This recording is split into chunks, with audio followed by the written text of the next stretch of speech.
Hi everyone, আসসালামু আলাইকুম। আশা করি সবাই ভালো আছেন। তো আমি আপনাদের যে কথাটা বলতে চাইতেছি, অনেক যুবক ভাইয়েরা আছে বর্তমান অত্র এলাকায়, তো আমরা মাদক সেবন করে থাকি। তো এই কথাটা বারে বারেই কিন্তু এবং পুলিশ লাইন এবং সারা বাংলাদেশ জুড়ে এবং বর্তমান মুন্সিগঞ্জ আসনের এক আব্দুল্লাহ ভাই, সে খুব এটার প্রতি নজর দিতেছে।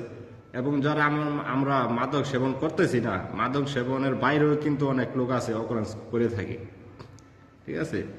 তো দেখেন ভাই, আমরা যারা গরিব মানুষ আছি, যারা গরিব ভাইয়েরা আছি, তো দেখেন আপনি এই মাদকের কারণে কিন্তু ভালো একটা জামা আপনি করতে পারতেছেন না, ভালো একটা খাবার আপনি খাইতে পারতেছেন না, ফ্যামিলি নিয়ে ভালো একটা মাছ কিনতে পারতেছেন না।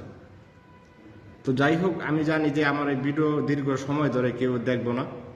তো যাই হোক, আমি সংক্ষেপে কথা বলতেছি, কে বিভ্রান্তি করার সৃষ্টি করবেন না। বুঝতেই তো পারতেছেন আসলে দেশের যে অবস্থা। তো যাই হোক, আমরা যদি নিজের থেকে যদি কেউ ভালো না হই, সেখানে পুলিশ আসুক বা একটা এমপি আসুক, তো তারা তো আর সারাদিন তো আর এই পাহারা দিয়ে বসে থাকবো না সবার বাড়িতে এসে। তো যাই হোক, আমরা যুবক ভাইরা যারা আছি, তো এবং মাদক সেবনের বাইরে যারা আছি, তো সবাই ইনশাল্লাহ অকারেন্স থেকে বিরত থাকুন ইনশাল্লাহ।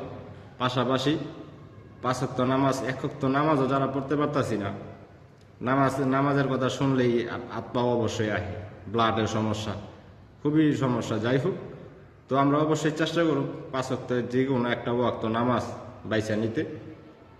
তো এই যেই কোনো একটা ওয়াক্ত বাইসা নিয়ে আমরা একটা ওয়াক্ত নামাজ পড়ার চেষ্টা করবো ইনশাল্লাহ। তো যাই হোক, আশা করি সবাই ভালো থাকবেন।